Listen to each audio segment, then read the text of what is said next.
hello.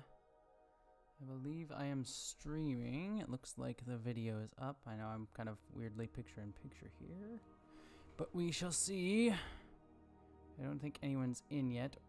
We'll see if anyone's even coming. Hello, everybody. Let me see if let me just post about this on Twitter real quick. So, hi everybody. Oh, 1 second. Hey Amanda. How are you? Apologies, I just want a quick post about this on Twitter. I meant to do that first before I started streaming, but I'm an idiot and did it in the wrong order. Let's see. Sorry, 1 second. Come join me reading my old Star Trek fan fiction over on YouTube. Alright. Apologies that I'm distracted. There we go. Hey! Okay, now I'm here. Not many people in at the moment. It's just you and me, Amanda. At the moment. We'll see if anyone joins before I get started. Hey! Hello, Wellington.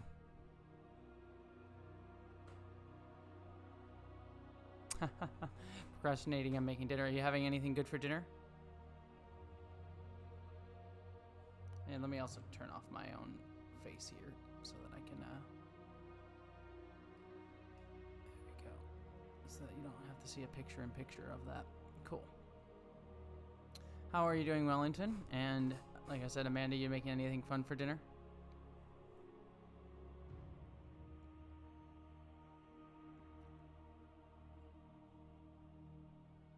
Ooh, Sloppy Joe's. Oh, hey, Mackenzie, and thank you so much. Oh, I really appreciate that. Also, that little GIF is really, really cute. Just for everyone who's joining really quickly, we're going to get started in just a minute. I'm just waiting to see who's, if everyone's coming in. We're going to be, sorry, I just keep hearing my own voice echo. I'm going to be reading some of my own, Star Trek, fan fiction that I wrote in middle school, so it should be a fun time. Should get some laughs. It was anything like last time where I read the first 3 episodes. It'll be kind of a joy to dive into. So we'll get into that in about like 5 minutes or so. I'm just gonna wait for people to show up and drink a little bit of wine because it helps to read these with some wine in you. Wellington tried to go hiking, but damn, so many people. Yeah, that's surprising me. I mean, I don't know where you live, but I live here in LA, and like all the parks are closed. And I kind of do want to go hiking and like getting some hiking in, but like just because I can like do a light hike after surgery. But yeah, there's like so many people, and all the parks here in LA are closed. This is exactly the wholesome I need to cleanse my brain from the Tiger King. Everyone's been talking about Tiger King. How is that show? Is it worth watching? Cannot unsee. Yeah, is it worth watching the Tiger King show? Because I've been meaning to check out. I'm in like a show hole at the moment because because we've had so much time. I've caught up on everything that I've wanted to watch. So I'm looking for a good show to sort of jump into. I was thinking about maybe The Leftovers, which would be fun. Hi. I usually don't watch live streams, but the title just made me cringefully think of my own Star Trek fan fiction, so I think this will be fun. Well, it should be fun. Thank you for joining. I'm going to be reading some of my own fan fiction that I started. We started, about a week ago, where I actually read my first 3 episodes of this Star Trek fan fiction, so we're going to keep going from there. And start with episode 4. So you can, if you enjoyed this and enjoy watching along with me here, you can come join me. You can go back to that video and watch the first 2 where I get very kind of tipsy and enjoy reading my own stuff. All right. Insane, it's a train wreck you can't look away from. I mean, well made, but goddamn, people are stupid and awful. Yeah, that sounds about right. Unfortunately, that does sound about right. All right. I'm going to give it another 2 minutes before we actually start reading the fan fiction. I guess what I'll do is while we're waiting is I guess I will update everyone on the story thus far in Star Trek Mirror Wars, which is my fan fiction. So, previously on Star Trek Mirror Wars, what happened? Oh God! Basically, we learned there is like an evil emperor who runs the Terran Empire now. It's like the 27th or 28th century, something ridiculously far ahead. And Captain Riker, the descendant of the Riker that we once knew and loved on The Next Generation, his great descendant, I guess I'm assuming a descendant of, I'm blanking out their daughter's name in the next in Picard, but I guess presumably that, though I didn't know it at the time I wrote this. He was leading the Enterprise and the Mirror Universe. Mirror Universe invaded and is basically trying to attack Earth. And so Admiral Riker, they killed Captain Riker. They basically jump attacked the Enterprise J, killed Captain Riker. And so Admiral Riker, his father, a retired admiral from Starfleet, rejoins Starfleet and works with Admiral Decker, a descendant of Decker, because all of my characters have to be descendants of other people. Started a fleet to go and head off the Mirror Universe invasion fleet. But it turns out, when they started their battle, that the Mirror Universe had a cloaked fleet that they were sending to Vulcan, I believe. So they had this mysterious second fleet heading to Vulcan. And also, there's a lot of fun and terrible stuff in there, like Spectre fire. Like I called all phaser fire on the Terran Empire ships Spectre fire because I just thought Spectre fire was cooler. And just some terrible writing mistakes. I mean, I wrote this way back in 7th or 8th grade. So, how many Rikers do you need? Says Mackenzie. How many? Like, is that even a question? All of them. I need so many Rikers. I mean, I can't get enough Rikers. I mean, minor spoiler for Star Trek Picard finale, but when Riker shows up there, I was like, yes, this is everything that I needed. And apparently, I was reading. Evidently, Riker was put in the finale at the last minute. Originally, it was supposed to be the admiral from the swearing admiral, Admiral Clancy, I believe is her name. The swearing admiral was actually supposed to have that role in the finale, and I guess they reshot it with Jonathan Frakes at the last minute, which I think works better. I think Jonathan Frakes in that role was a lot of fun, and I think gave a nice little beat for when we think Picard's dying, kind of sold that moment a little bit more. But it is kind of sad for the actress who played Admiral Clancy. Okay, so looks like we got a decent amount of people in here. The sheer fucking hubris of putting Riker in that moment. I know it's, how dare they? The sheer fucking hubris. Shut the fuck up. God, I just want the Admiral just to show up in every scene and just say, like, the F word every single second. Okay. So, we got to get a decent amount of people in, so we're going to start the live stream, and we're going to start reading some of the episodes. If you want to read along, as it were, go to S on my screen over here of, I think, like, the most brooding thing ever. It's like the most, like, what's the word? The most, like,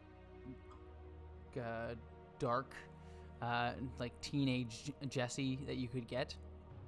It's just like, oh yeah, I'm so dark and I'm so deep. I'm just gonna, like, make all my Star Trek really dark, right? Because it's supposed to be all happy and stuff, so I'm just gonna be all like, meh, it's the Mirror Universe, they're gonna invade. That's what I did. And then we learned basically that Alex Kurtzman just basically plagiarized my fan fiction.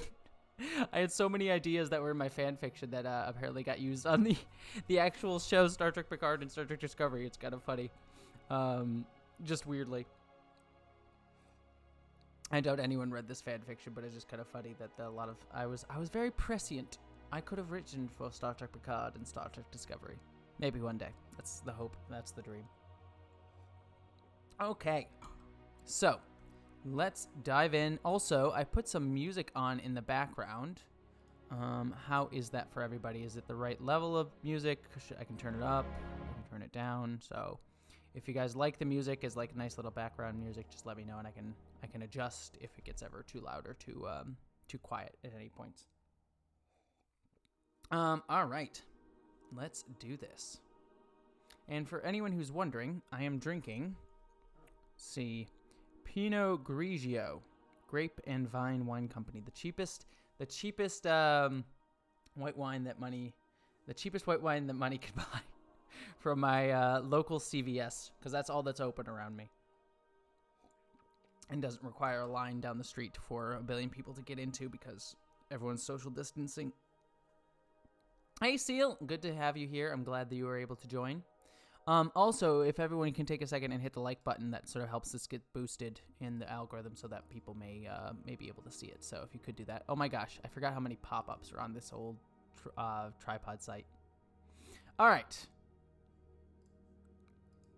So I gave you the previously on.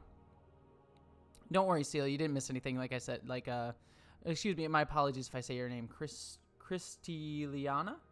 Apologies if I'm saying your name incorrectly, but Christiliana. Yes, you just hit the skip recap, Seal. We haven't started reading, so I'm about to jump in. All right, so let's read our next episode's little description here, because it should be fun. Oh my gosh, I hate you pop-ups. I need to get a pop-up blocker. Apologies. This episode is called Approaching Dawn. A new ship is called into the fray. The new ship and crew get to know each other while preparing for the upcoming battle. As the ship races towards the battle, I like to use repeated words, Admiral Decker tries to hold off the oncoming fleet while dealing with a personal crisis with Riker. So I think this is the episode where you actually meet the main crew of my story, because I think the previous episodes it was mainly focusing on Decker and Riker. So this one's I actually get like an actual ship and a crew. Hello, fun will now commence. Hi, I was about to say if this is dark, perhaps you should have pitched it to the Picard team. Like I was saying, as we read last time, there's a lot of stuff in these episodes that I wrote that actually like weirdly got used on Picard, so it's kind of funny. Like, for example, my first 3 episodes are like a separate thing with like characters that aren't the main characters, with just a few recurring characters in it, which is kind of like how they did the Discovery stuff. Don't worry, it's just a cringy name I made up in my 14-year-old Lord of the Rings phase. That's perfect. Don't we all have? I mean, oh man, I have this sweatshirt on, so I can't show you, but I have a Hobbit tattoo right here on my arm. I have a Star Trek tattoo on my ankle, and once the coronavirus stuff stops happening, I want to get another tattoo on my wrists, another Star Trek one. So I'm a big Lord of the Rings fan as well, though I don't talk about it as much, just because there's not a lot to talk about in that fandom at the moment. All right, so let's jump in and hope these pop-ups stop talking. Oh, I have an author's note. I have an author's note right here. So we'll see how what my author's note said. This should be interesting. Star Trek Mirror Wars, episode 104, Approaching Dawn, by James Earl. James Earl is my dead name, by the way, in case anyone was interested. Author's notes, just a few things. So imagine like this is little 14-year-old Jesse. Just a few things. I enjoy writing Star Trek Mirror Wars and hope to write it for a long time. I hope to get lots of comments and constructive criticism. Also, just so no one gets confused or upset or anything. I don't know what anyone's going to be confused or upset or anything about, except for this note. This is the first non-pilot episode of the series. You have already met 2 of the series regulars, Decker and Riker, and some recurring characters, Klug, who is the head admiral of Starfleet, the Emperor, etc. In this episode, I will introduce the rest of, or at least most of, the series regulars that will appear in the series. Get ready for all the repeated words. I did not put that many series regulars into the pilot episodes because to tell the story the way I wanted it to turn out required it. Because I am an author. A final point. See, they, like Star Trek Discovery, just straight up took my idea. A final point. In the end of episode 1, an admiral was talked about on the starbase that received the signal from the Enterprise. The admiral's name was William. Then in episode 2, we found out that the Decker's first name was William also. The Deckers. They are not the same person. I accidentally used the same name twice. I love the fact that that I have to like clarify that anyone cared. Though you may not have already figured this out, my family had to be told this just in case you don't get confused. Apparently my family read this and got confused about the number of Williams that I had in my story. Well, that's it, and I hope you like the episode and series. I have some good plans for the rest of the series, but I would love and accept comments from anyone. Just give me comments. Just tell me things. Well, it's over a decade late, but you're going to get some comments here today, young Jesse. You're going to get some comments today. All right. If anyone would like to send me comments, please email me at the contacts page, which I think that email is still active. So if you have some thoughts, make sure to send them there. All right. Part 1, September 11th, 26:02, 10:20 hours, because, again, I set this on September 11th because, you know, I had to set it on September 11th because I had to be as on the nose as possible about this being like representing a terrorist attack. All right, let's start diving in.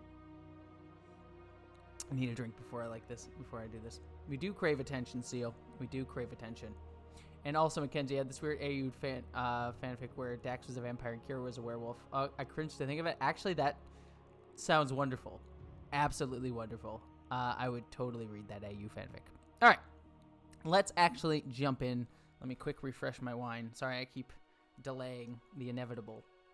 But I just need to refresh my wine here a little bit just so I can drink it as we go. Blah. All right. Let's do it. Part 1, September 11th, 26:02, 10:20 hours. Then what is their objective? Asked Riker. This is picking up from the last episode. Vulcan. Riker sat down. He looked around the bridge. How come we didn't detect them before? We have the ability to detect cloaks, said Decker. There is not enough data to come up with a conclusion, said the science officer. I would suspect that the cloaks are using an HD4 modulation. 'Cause technobabble. Meaning? Asked Decker. Excuse me. Meaning, sir, that they are unable to fire while clocked. It says while clocked. They are unable to fire while clocked due to the massive power the ships use to so carefully hide themselves from our sensors. Mm-hmm. And that's why they had to uncloak before getting to Vulcan? The power drain was too big for the ships to be able to fire right after decloaking? Correct, sir. But that may not be correct. All right. Correct, but no. Riker stood up, breaking the dark cloud that had hung over his head throughout the conversation. Contact the fleet. Tell them to break off attack and head for Vulcan, said Riker. Belay that order, helmsman, said Decker. What? We have to go to Vulcan. If the fleet leaves now, the rest of the Mirror Universe's fleet can get through. We have to make our stand here. I am sure that Starfleet will send more ships. As far as they didn't send, there are a billion ships that like they did in Star Trek Picard. No, we have to go now. Helmsman, head towards Vulcan now. Treknobabble. It is Treknobabble. As if it's like a holiday. But we need to hold this fleet back. Riker stood up and looked at Decker. Security officer, please escort Admiral Decker off the bridge. Mind you, by the way, this is in the middle of a battle. Like, earlier in the, last episode, they were, fighting and, had lost all power to the ship. So this conversation is just... stuff's going on outside.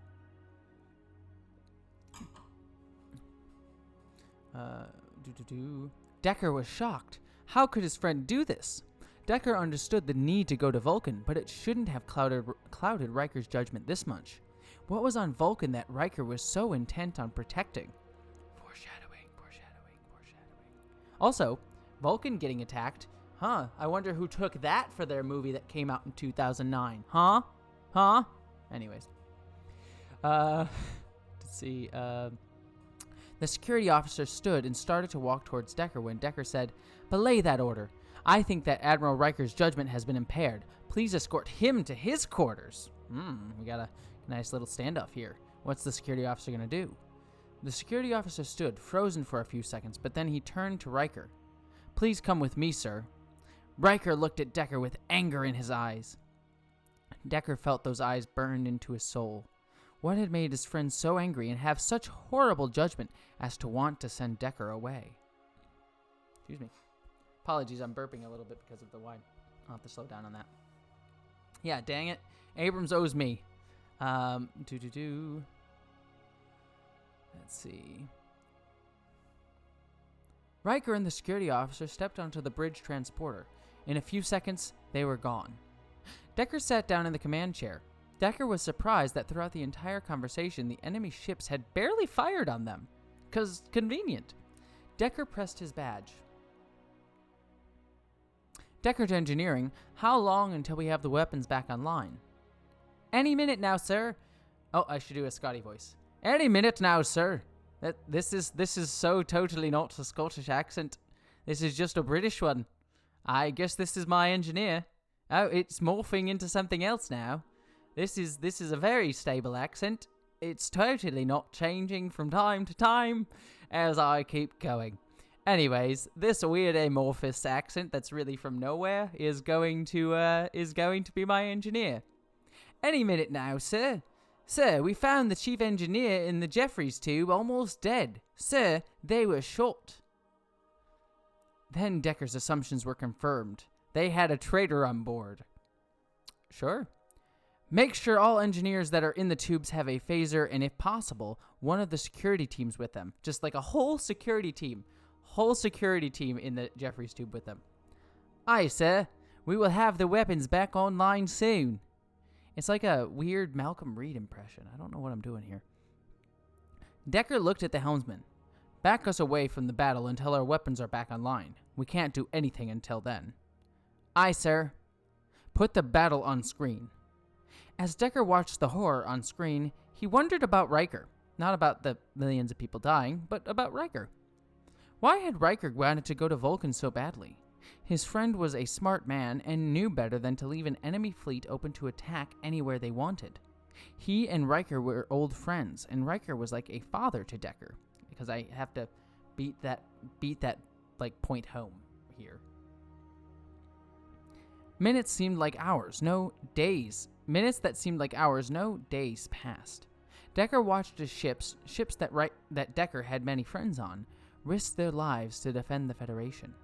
Decker only hoped it was enough. Admiral, we have weapons online. Thank you, helmsman. Bring us back into the battle. Aye, sir. Tactical officer. Aye, sir. Fire at will. Bum, bum, bum. I love the suggestion that the battle hasn't been on screen by now, up to now. That's great. Okay. So. In space. Part 2, September 11, 2602, 10:30 hours, so 10 minutes later. Sir, this ship isn't ready. Besides, even if we were, we wouldn't make it to Vulcan for 2 hours, even at warp 15.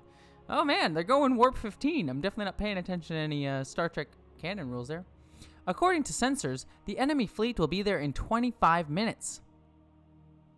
I know, James. By the way, remember at this point that my name at the time of writing this was James.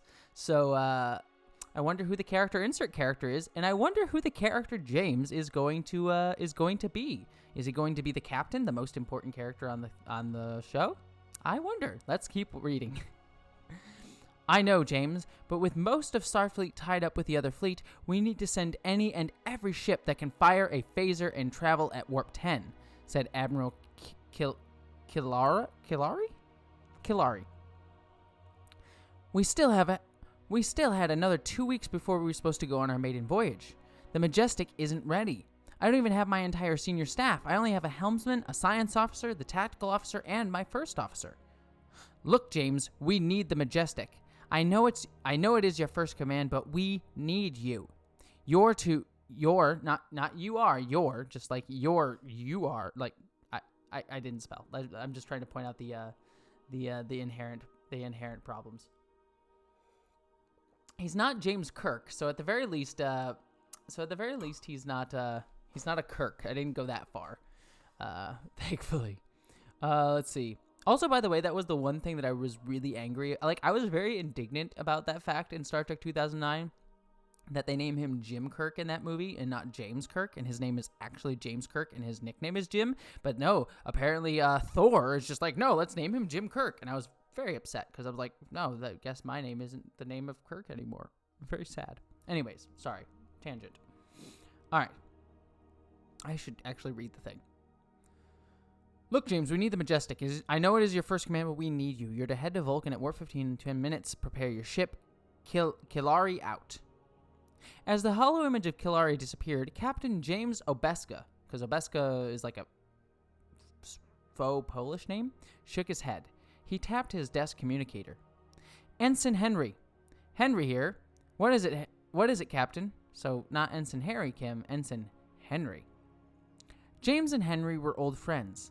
They grew up together, but when James decided to go to Starfleet Academy, Henry went to a college. How dare he go to a college? Even though Henry always loved college, he soon learned to love piloting. Soon after he finished college, no specific college, and also it says collage, not college. Soon after he finished college, he applied to Starfleet Academy, and here he was, the new helmsman of the Majestic.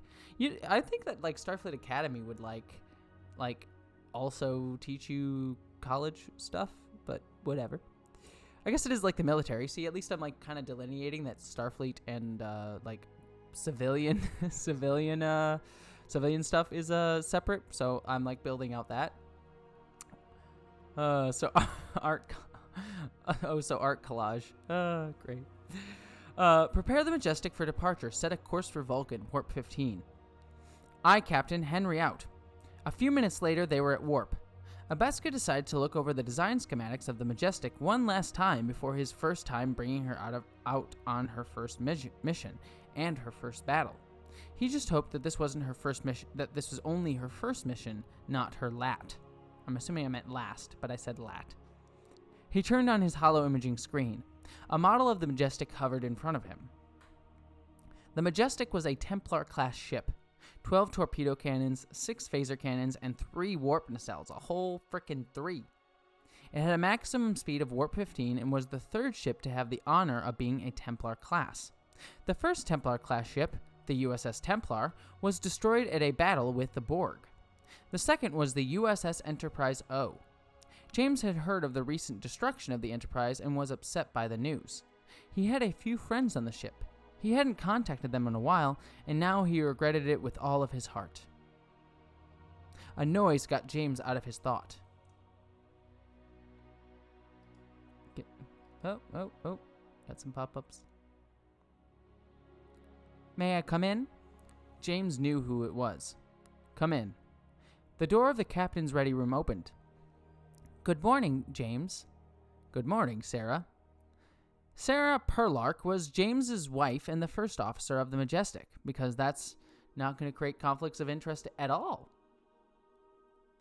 Yeah, I do wonder when, I do wonder if they get through the entire alphabet of Enterprises, what they'll do. It's like the Enterprise A-1. Okay. So, James and Sarah are still facing a mirror universe fleet, but it turns out there was another fleet, cloaked. It decloaked only a half hour ago. And where is it going? To Vulcan. We have been sent with about 20 other ships to Vulcan.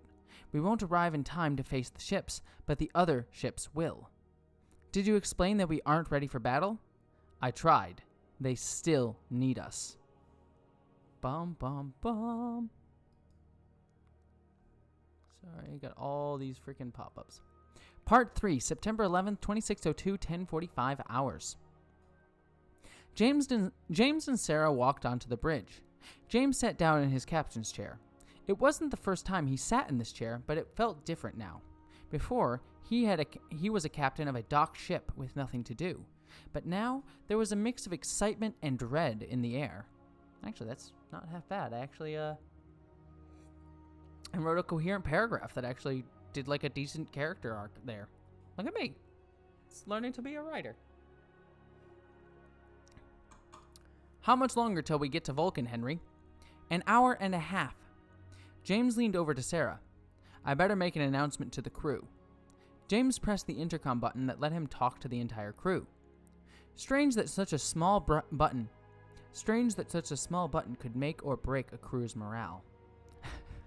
Just imagine he like pushes the button and like accidentally like it's like a butt dial. He like leans on the captain's like comm unit and just like, man, I'm really tired today. I'm just oh gosh, man, this crew's kind of annoying me today. I don't know what he would say.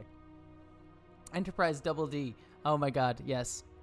That's, one of these days I kind of want to like do a video like reviewing Star Trek porns, like cut the like actual porn section because who cares, but like actually like analyzing like the plot of a Star Trek porn, and I'm sure they named it the Enterprise Double D. I would be so upset if they didn't. This is the captain speaking. As you may know, we are headed to Vulcan. Excuse me.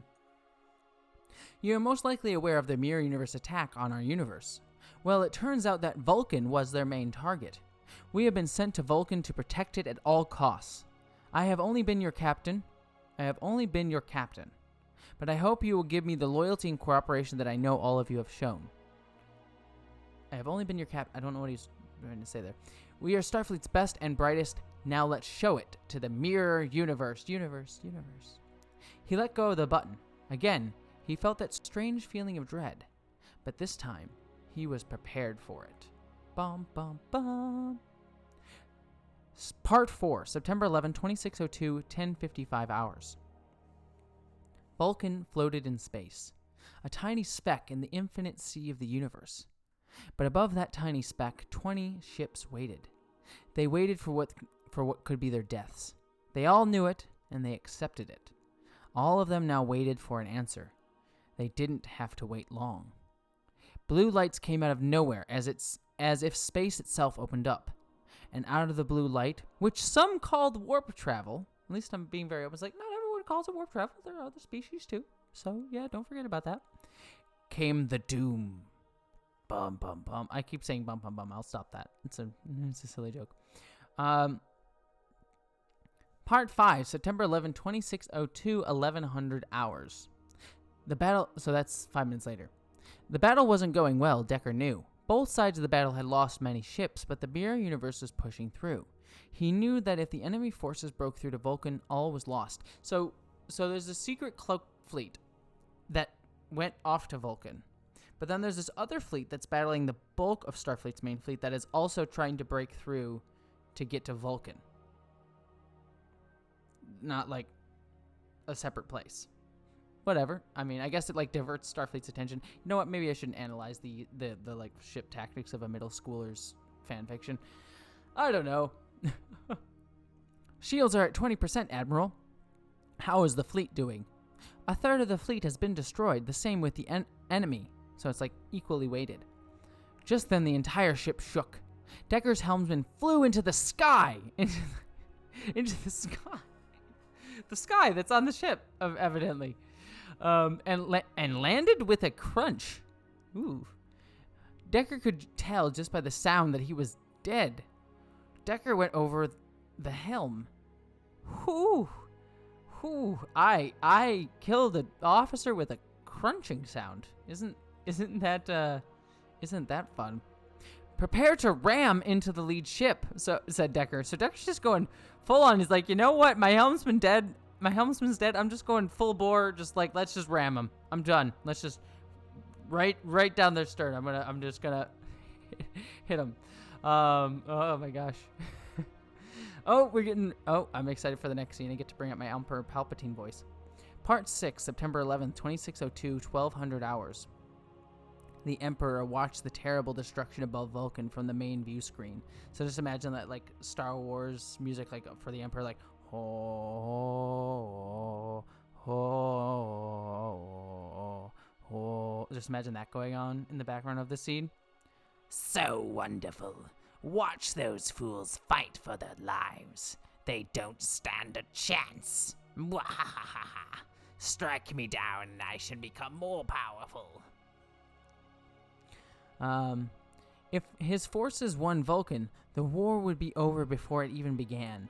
Orion, Earth, Andoria, Romulus, and Remus. See, even I at least remembered Remus. All right, like that's one thing if I'm gonna be upset about Star Trek Picard for anything, it's the fact that they forgot Remus. I mean, come on, Poor Remans. They probably just all died. But anyways, I remembered Remus. For Remus. Let's make that our hashtag for Remus.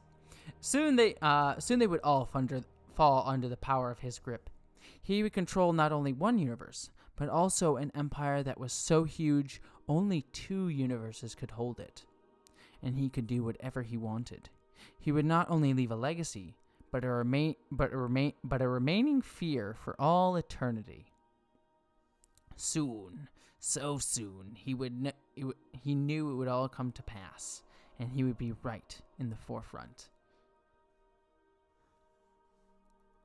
Don't you love that Easter egg in part? It's especially eggy for being called back to a cutscene from Nemesis. That is true. It was very nice. I am still upset about Remus, though.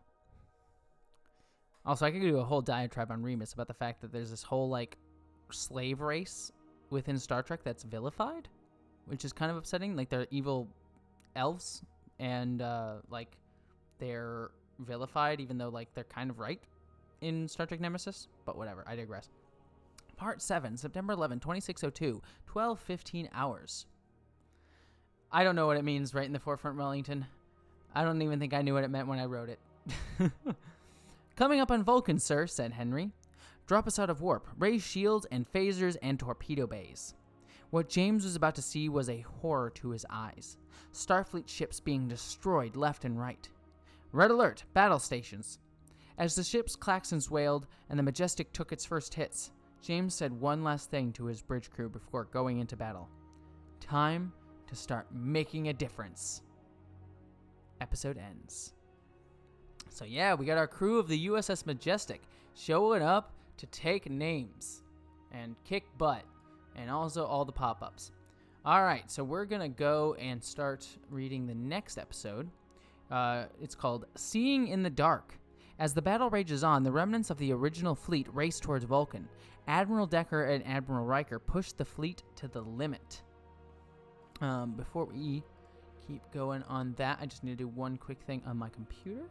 So apologies. I'm actually editing a review of Star Trek Picard this week because I'm going to do a review of Season 1 of Star Trek Picard, and because of that, I have to convert a lot of video footage. So apologies, I'm kind of doing that also in the background here. It's been a whole day affair that I kind of have to babysit. So I just need to quick make sure that's still going before I start the next episode here. All right, that's gone. Cool. All right. So let's keep going on the next fan fiction episode. This one's called Seeing in the Dark. How's everyone doing so far? Everyone enjoying themselves? A horror to his eyes, a terror in his ears, an affront to his nostrils. And what about the indigenous people from the Countdown comic? That was a bit upsetting. There's like so many like people that, but I would love to hear your thoughts about Star Trek Picard. Like like I said, I'm editing my review of Star Trek Picard right now, and it's mostly positives, but like it's actually like the video is 50% positives, 50% negatives. There's stuff that I am happy with, stuff I'm angry with. So I'd love to hear your thoughts on it, Seal. What you had issues with it. I'm generally positive on the show, though. Obviously, if it wasn't clear from my reviews. Danger Zone. Also, Archer's coming back. That should be very exciting. Something to do during all this craziness in the world right now. All right. Next episode, Seeing in the Dark. I'm just here for 7 of 9 content. I mean, I do need to finish off doing another video on 7 of 9, though. They didn't wrap up the discussion of 7 of 9's trauma as much as I thought they would in Star Trek Picard. So I probably will hold off on that video until Season 2, where I think they'll probably delve into it a little bit more. All right, next episode. Part 1, September 11, 2602, 12:30 hours. Oh, another Emperor scene. The battle will soon be over, thought the Emperor, and soon their secret will be mine. Did they actually think that this backwater planet of a world could hide one of their most dangerous secrets? Ha! You would have thought they would have had a much better defense for it. I also love that I just like called Vulcan a backwater planet of a world, so enjoy that. The Emperor was safely away from the battle. He was in a cloaked Imperial Guard shuttle, though it could hardly be called a shuttle. Then why call it a shuttle? This ship could easily take on an Xavier class ship and win.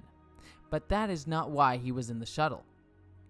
While the enemy was occupied above the planet, no one would be prepared for a ground attack by the Imperial Guard, the most dangerous soldiers ever trained. Soon, the Emperor knew, he would have taken the Federation's most powerful tool, the tool that could decide the fate of the galaxy. He laughed at how easy it was going to be. So, there's some secret device hidden on Vulcan, which is should be kind of interesting to see where this goes. Even I wrote this thing, and even I've forgotten where the heck this goes. Admiral Decker, Part 2, September 11, 2602, 12:35 hours. Admiral Decker knew something was wrong. This can't be right. It can't be. We are winning? Decker had thought that today would be his last. He had prepared for it. The Mirror Universe invasion fleet had outnumbered them 2-1, but Starfleet was winning. Decker had never believed in religion, but he was ready to praise the powers that be for this. But still, how could they be winning? The fate of the galaxy is on Vulcan. What, are you a fan of Enterprise, Jesse?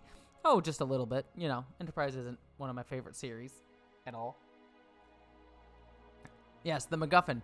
I definitely was ascribing to. I mean, I think this, if I recall, this mystery on Vulcan is something I didn't even really define at the time, so I was definitely ascribing to the J.J. Abrams like mystery box form of storytelling. Let's see. Sir, said the tactical officer. The enemy ships, they are retreating. What? Why? Said Decker. I have the answer to that, said a voice. Frank? Frank is the name of Riker, so I didn't make this clear, but Frank Riker is the admiral, so apparently he's back on the bridge. I am on the comm channel. He's on the comm channel. I am on the comm channel. I have been monitoring. Man, I've had a little bit too much wine. I have been monitoring the bridge through my quarters console. How did you? No time, William. I have not been honest. We need to talk. Now.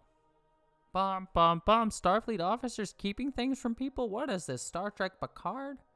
Sorry, I don't mean to hate on... I'm not hating on Picard because I enjoy Picard. I just think it's funny.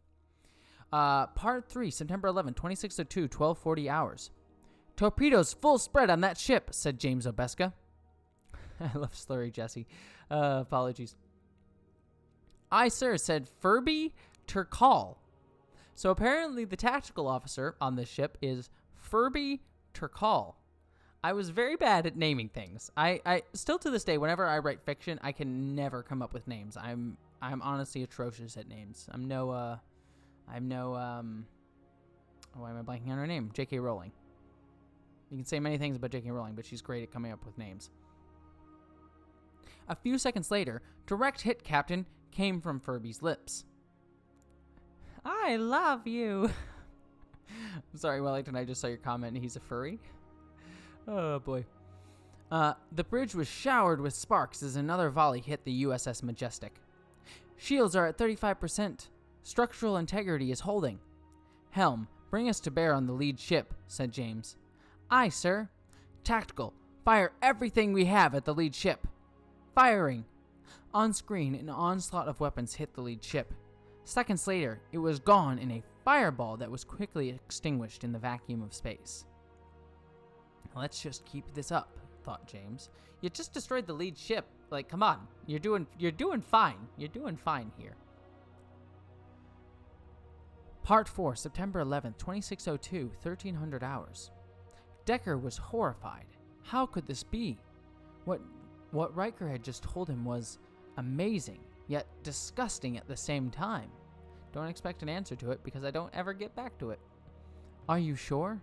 I was once a part of it, Decker, said Riker. I apologize for hitting you, but you must realize now why. When did he hit him? last episode? I don't remember ever describing that they, like, punched each other. I forgive you, it's just, I know. Decker thought for a moment. Then, remembering his command duties, he hit his comm badge. Decker to bridge. Signal the fleet to head towards Vulcan at Warp 15. Warp 15, sure. With the fleet still preparing for the battle, I don't know if the ships can handle. I said Warp 15. Now do it. Aye, sir. Decker looked at Riker. We had better get up to the bridge. Glad to hear it, said Riker. Part 5, September 11th, 2602, 1330 hours. It was dark in this particular region of Vulcan's surface. All the better, thought Commander Blake. It would make his job sneaking into the Federation's most secret and secure base even easier. The plan was perfect. The Imperial Guard had never lost a battle since its formation in the 25th century, and he was not going to be the first commander to ever break that record. We are almost at the surface, Commander. Oh, it's a Vulcan. Andorian. Excuse me, never mind. We are almost at the surface, Commander, said second-in-command Verher, an Andorian. Enable cloak. Bring us down outside of the target's scanners. Aye, sir. A few minutes later, the ship shook a little as it... Sorry, I wrote this weird. A few minutes later, the ship shook a little as it landed. All right, everyone, said Verher to the assault troops. You know what is at risk here. This could make or break the invasion. I do not need to remind you that failure is not an option. For the honor of the Empire and the Emperor, said the troops with their arms out in front of them in the customary salute of the Empire. The back of the ship opened to reveal Vulcan's desert terrain. Well, men, said Blake as he grabbed his assault rifle, lock and load. As he stepped out on the ship, with his men behind him, following him to what he hoped would be his greatest glory. It's basically like a Starship Troopers scene, like a straight up out of. And I was actually a big fan of Starship Troopers when I was a kid, so I wouldn't be surprised if I had literally based this whole thing on Starship Troopers. All right. Little did he know how wrong the hope was. Man, I keep doing things. Also, I love how I wrote scenes. Like you can see right here. Look at this. I wrote scenes that were literally 5 lines long. I'm so glad I was able to do this. Look, okay, Wellington assault rifles, they're using AR-15s. Look, okay, even when I was a kid, I wasn't the biggest into Star Trek canon. I was like, yeah, they have assault rifles. I don't know. I care about this. I care about the story. I don't care about these silly canon things. No, I don't know. I just probably didn't even think about it. Part 6, September 11, 2602, 1345 hours. Time was running out for Vulcan, and James Obeska knew it. Shields at 10%. How many torpedoes are left? 6. Fire all 6 at the ships firing at us. That's a strategy. You thought of it. Fire all 6 at the ships firing at us, said James as he thought, we need a miracle. Part 7, September 11, 2602, 1400 hours. The fleet was nearly there. He could get to Vulcan. Just a few more minutes. Hold out just a few more minutes, thought Decker. Sir, said the tactical officer, we can't hold Warp 15 much longer. If we do, the structural integrity won't hold and we will be destroyed. Hold speed. But sir, you heard me. Hold speed. We will be there soon. Come on. All right. Part 8, September 11, 2602, 1430 hours. Everything was going wrong. Blake knew it. This is impossible. We have never failed. But this was never supposed to happen. I love how all the interesting action and plot beats happen between scenes. It's just sort of stuff that just happens. It couldn't be possible, and yet it was. He had to give the order. Retreat back to the ship now. Verher looked at him. We can't. We have never failed. We should die for the Empire. What is better, dying here or living on to fight another day? It was a hard choice. I am the commanding officer. Retreat, now. Verher and the officers started to retreat from the facility. Almost there, thought Blake. Almost. But it was too late. Energy bursts came pouring in from the hallway behind them. For her, lead the others back to the ship. I will stay behind. Aye, sir. Blake fired down the hallway at the attackers. It was over before Blake had barely started. As Blake let off a shot, he was hit in the chest, and as everything went black around him, he thought, this is death. No duh. No duh. And then Blake fell to the ground. But death didn't come for Blake. But what came afterwards would make him pray for death. So this assault team is clearly running into some trouble. Run away, scream the Empire. Part 9, September 11, 2602, 1435 hours. The Emperor was in a great mood. Watching the battle, he knew he was close to winning. With the Imperial Guard on Vulcan's surface and the fleet winning the battle in orbit, the Emperor felt he could do anything he wanted. Not to say he couldn't already. How much longer until we win the battle? Their fleet is almost destroyed. It should only be a short while longer. Perfect. Everything was going exactly as planned. But things do not always go according to plan. Sir, the Imperial shuttle is hailing us. Exactly on time. Sir, this can't be. What is it? Emperor, they are reporting failure. What? This cannot be. They have never failed before. They are docking on the ship.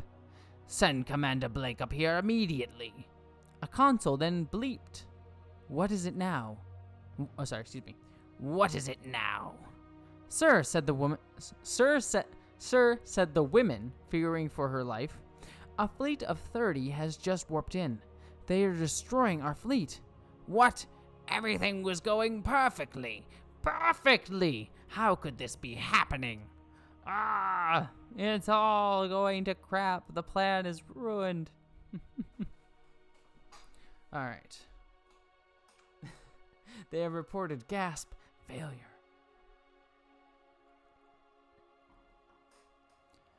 Part 10, September 11, 2602, 1440 hours.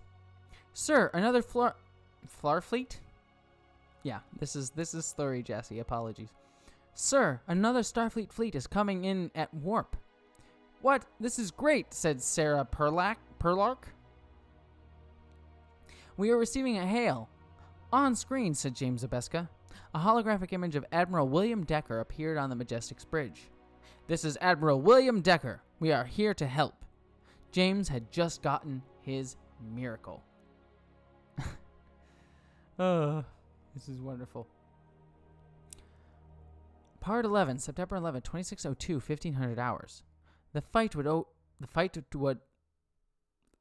was over. Maybe I shouldn't have wine when I try to read. They had won. A few minutes after Decker's fleet entered Vulcan's orbit, the Mirror Universe fleet knew they could not withstand two fleets at once. They retreated.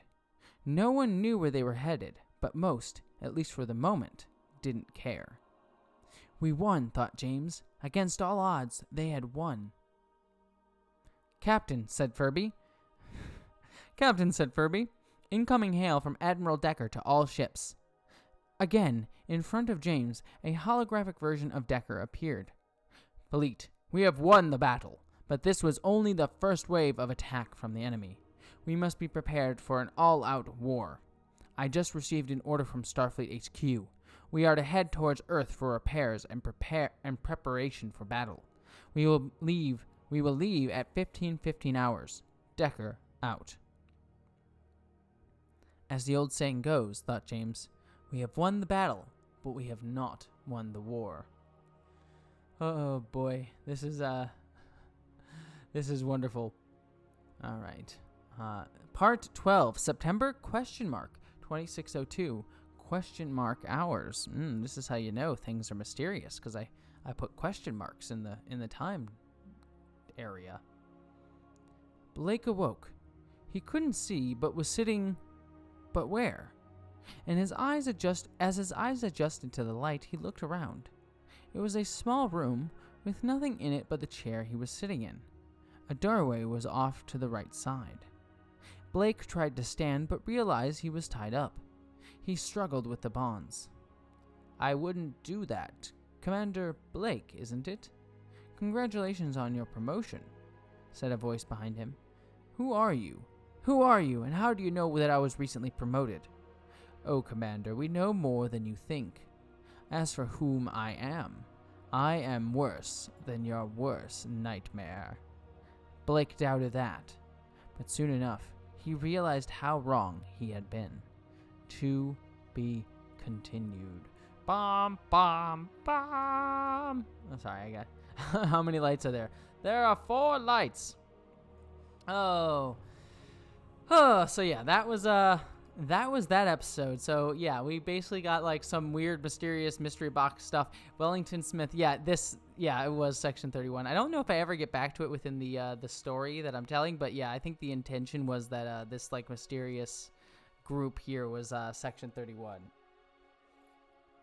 So yeah, I was really getting into the darker side of Star Trek here. Oh. All right. Let's see. Let me read you guys in for one more. Actually, the next one is right before another 3-parter called Alternate Invasion here. So, why don't I read one more, and then we'll sort of wrap out because I have to go actually make dinner myself. So, we'll read one more episode here. How's everyone doing? Everyone enjoying themselves? All right. Okay.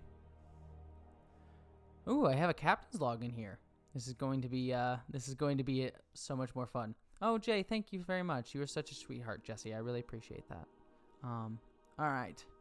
Star Trek Mirror Wars Interview, episode 106 by James Earl. Part 1, October 15th, 2602, 0100 hours. So it's been about a month since the last battle with the Mirror Universe here. Captain's log. The war hasn't been going well. We have lost over 25 ships in little over a month. It's okay. Starfleet has over 200, apparently. The last major victory we had was a few weeks after the attack on Vulcan. After that, Starfleet has been losing badly. After the battle at Vulcan, the USS Majestic joined the fleet under the command of Admirals Riker and Decker. Their flagship is the USS Unlimited.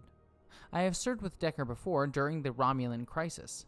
At both times, during the crisis and now, I had the impression that he was a great man that could inspire with the sound of his voice. He knows how to handle himself. I have never personally met... By the way, there's an ice cream truck that just started playing outside my window, so if you hear like weird creepy music, like doo doo doo doo doo doo doo, if you hear that, that's what's going on behind me right now. I have never personally met Admiral Riker, but I have heard many things about him. It's strange that I have not been up the log ever since the attack on Vulcan, so here I am on the bridge working the night shift. Sarah is asleep in my room. Apparently he's saying this out loud on the bridge. She doesn't know that I am up here. I still can't believe that I married her. Oh god, even then I'm just like making women these like beauty objects. Oh boy. Wow, this is true Star Trek. This is true Star Trek. She is the most beautiful woman there ever was. Our 7th anniversary is coming up on October 31st. They got married on Halloween, apparently.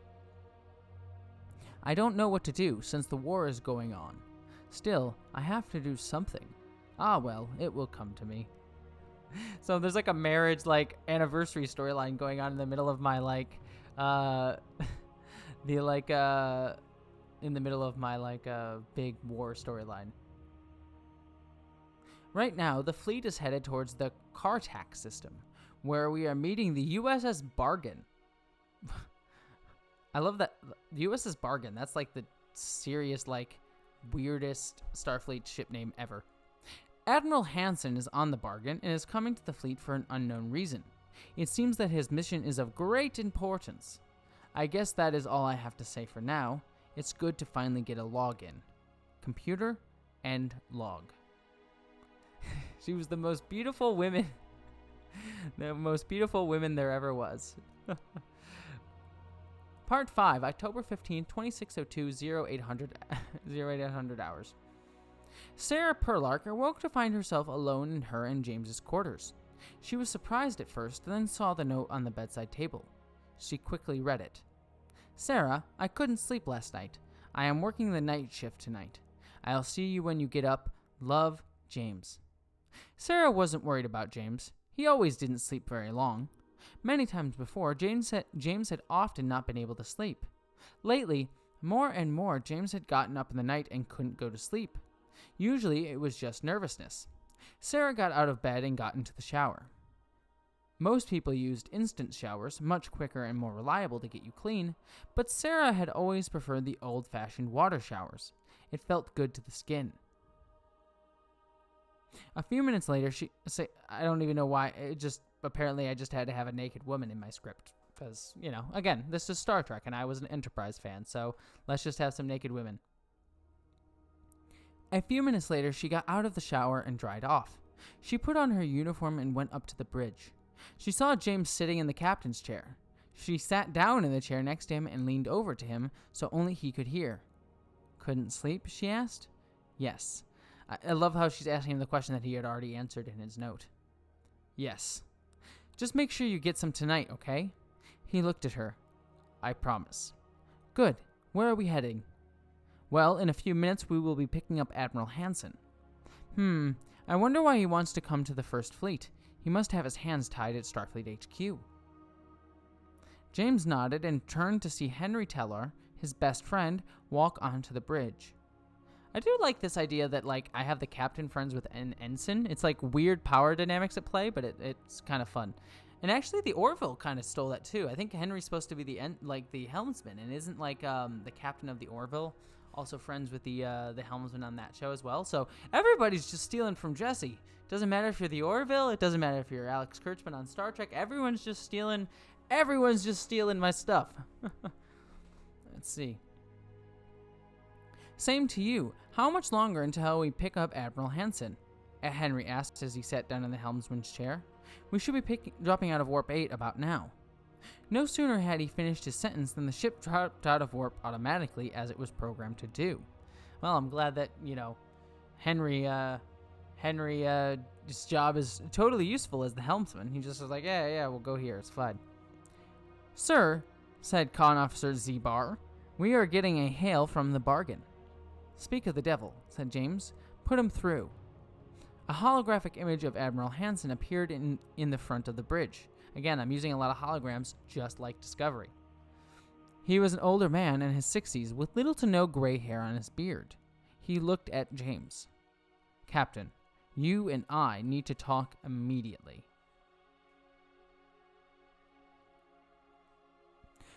Part 3, October 15th, 2602, 0830 hours. What? Said James, almost yelling.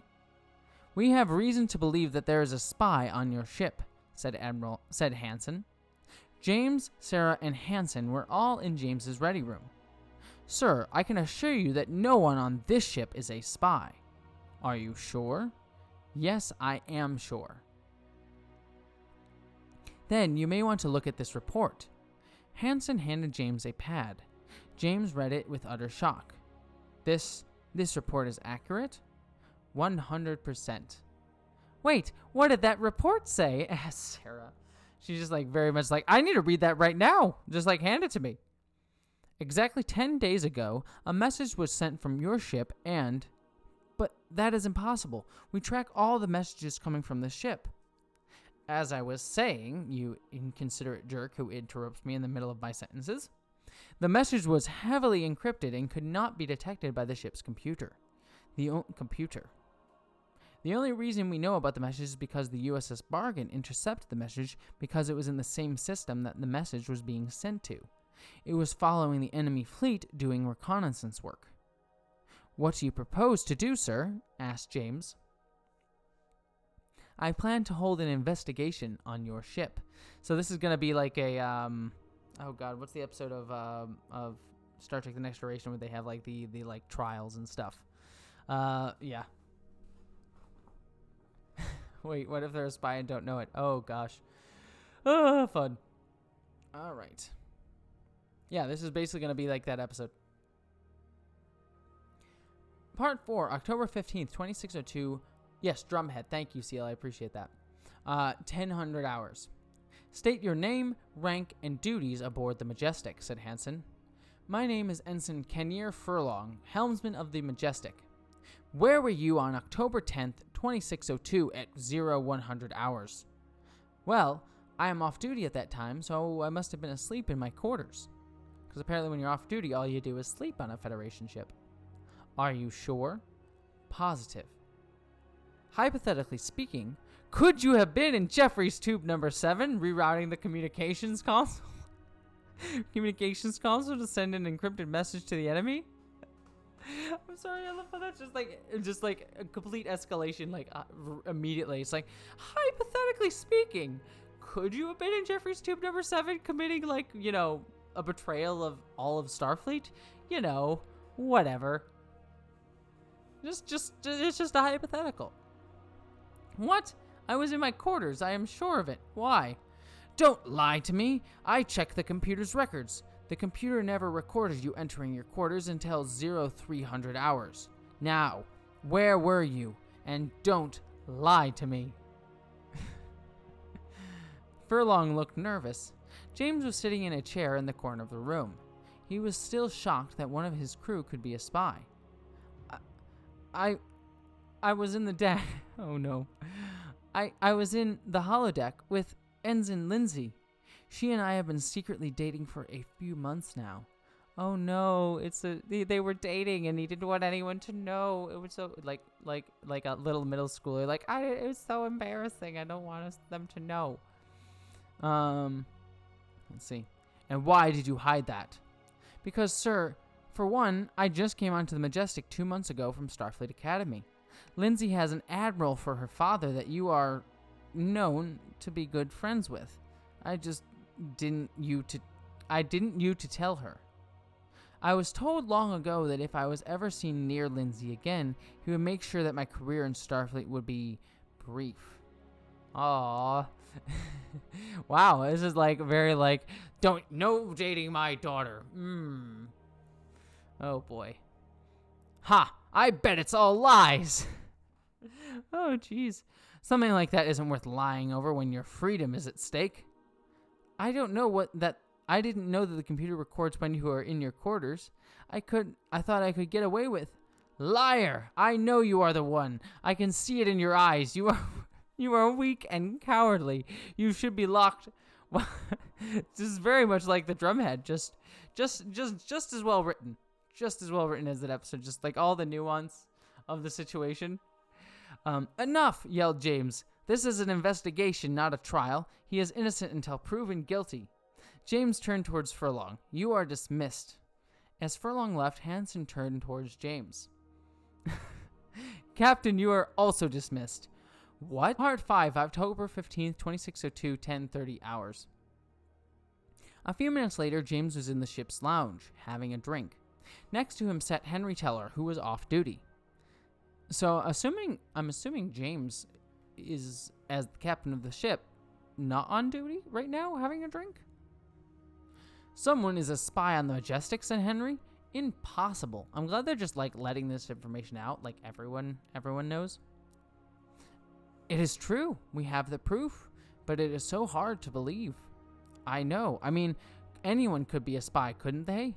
All the enemy had to do was capture someone, then replace him or her with his or her duplicate from the alternate universe. It is kind of scary. Just it's a little bit scary, in the middle of this huge war that we're fighting. I'm just a little bit scared. I know, said James as he took a sip of his drink. I can't. But at that moment, 2 security personnel came from behind James. Admiral Hansen wants to see you in the investigation room, said one of them to James. He wants me to rejoin the investigation? No, you are a suspect. Uh-oh. This isn't totally going like the drumhead at all. Part 6, October 15th, 2602, 1200 hours. Captain, where were you 10 days ago at 0100 hours? Asked Admiral Hansen. In my quarters, said James. Can anyone say that you were there? My wife. I have already talked to Commander Perlark. She said that night you couldn't sleep and left the room. I had foreshadowed this earlier on in the episode. Lately, I haven't been getting much sleep. Sorry, I didn't that 10 days ago I couldn't sleep. James was liking Hansen less and less with every second. Not that he ever really liked the man. I must have been on the bridge night shift. You were on the night shift. But you still had plenty of time to send a message to the enemy, didn't you?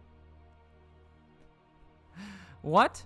You left your room at 0:45 hours and came onto the bridge at 0110 hours. That's plenty of time to send a mess. Just at that moment, the entire room shook. A message went through the ship.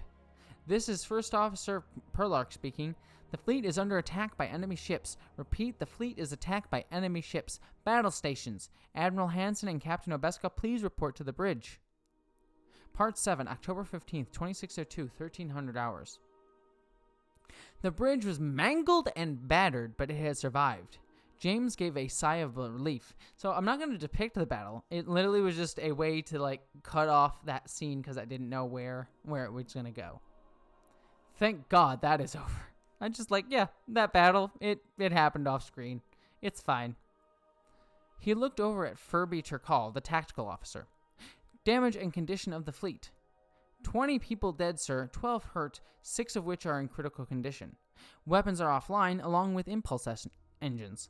Also, Captain, what? The explosion that took out our weapons came from inside the ship. We are sabotaged. What? I love how almost every other line that James has is shock at something and it's just what? I love that. Let's see. It looks like the spy had a larger job than just report on the fleet movements, said Admiral Hansen, standing up from the chair next to James. Sir, we are receiving a hail from the USS Unlimited. Put it through. A holographic image of Admiral Decker appeared on the bridge. You all fought well today. We will hold the fleet in this position for 1 day while we make repairs. Tomorrow at 1200 hours, we will leave for the LaGuardia system, where the main enemy fleet was last seen.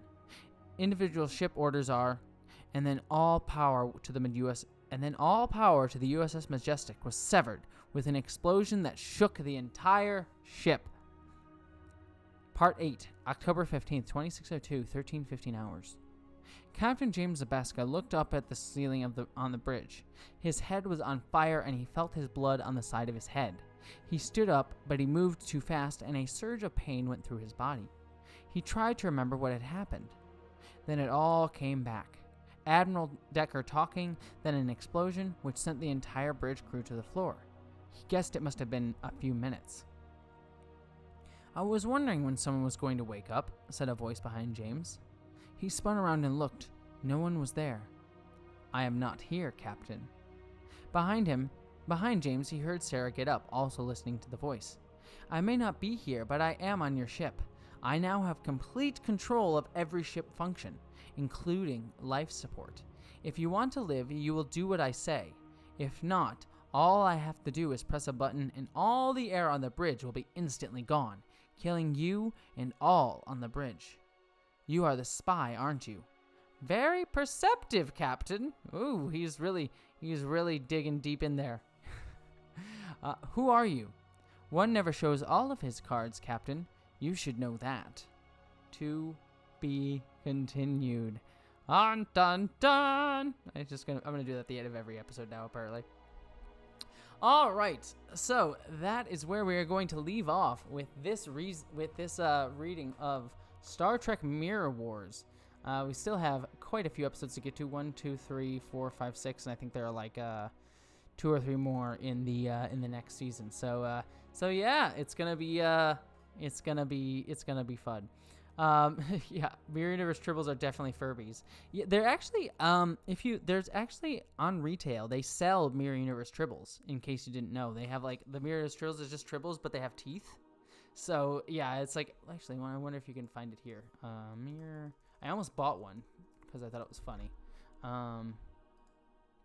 Yeah, you can. This is what a Mirror Universe Tribble looks like, apparently, according to Star Trek merchandising. is this guy right here. So yeah, take a look at that guy. That's just like mildly terrifying, or not even just mildly, like intensely terrifying. And they also like came in like this like Star Trek Universe Tribble in like a tube. So that's one particular funny thing. I was gonna buy one, but when I went back to this, I had thought about it, but then when I went back to the store that sold them, they didn't have any more. So I was kind of upset that they didn't have any more left. So yeah, that was fun. All right, well, I hope everyone enjoyed that reading of Watch Me As I Sleep. Yeah, and they'll multiply like crazy, so it's just like they'll just like eat all your enemies, Mackenzie. Like all the Mirror Universe Troubles just eat all your enemies as you sleep. All right, so I have to go make some dinner, and also I'm going to edit more of my Star Trek Picard review. Well, they eat grain, apparently, Cam Hablar. Of course, the Mirrorverse Tribbles eat grain. And 0626, in all seriousness, would you like to see my Picard ramblings? Yes, I would, actually. I would love, like, seriously, I'm like, really curious to see, like, more, like, discourse and, like, overall reviews of Star Trek Picard. So please do make that video on your own channel. I'd love to read it. And I'd love to hear your thoughts. And I'd love to hear, like, thoughts that are contradictory to mine, that may agree with mine. Like, I like good faith, like, critical analysis of the show, because I don't think the show is perfect.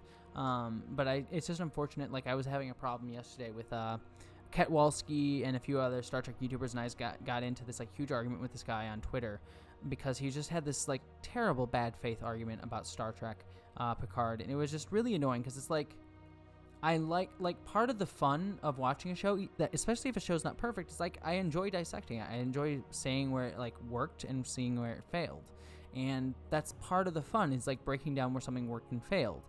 But if you just like have this like stupid culture war going on where it's like, yeah, Star Trek Picard is awful because, you know, the people in charge hate Star Trek and they've never seen an episode of Star Trek and they're trying to ruin everything, and also they're so woke and like it's just annoying and frustrating. So I would really love to hear your thoughts, Seal. Like, please, it's the more like critical and good faith discussions we have out there, the better. So I would really love to hear your ideas.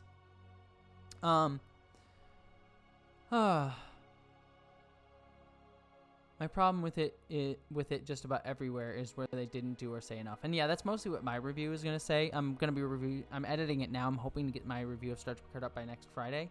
So I think like my biggest problem is mostly like there's so many great ideas that they just didn't fully flesh out. They just didn't have enough time to flesh it out. And I think they either should have had more episodes or bring 10 episodes down to 10 ideas down to 5 as Steele, you're saying that I reiterated. So thank you. They had food, so that's probably good. But yes, thank you so much for joining me, everybody. It was actually a lot of fun to do this. I'm gonna keep doing this until we finish these out, and then my next thing, I'm also gonna be doing more live streams just in general. Just to have some fun and like keep us all happy and engaged during all this like crazy stuff going out in the world right now.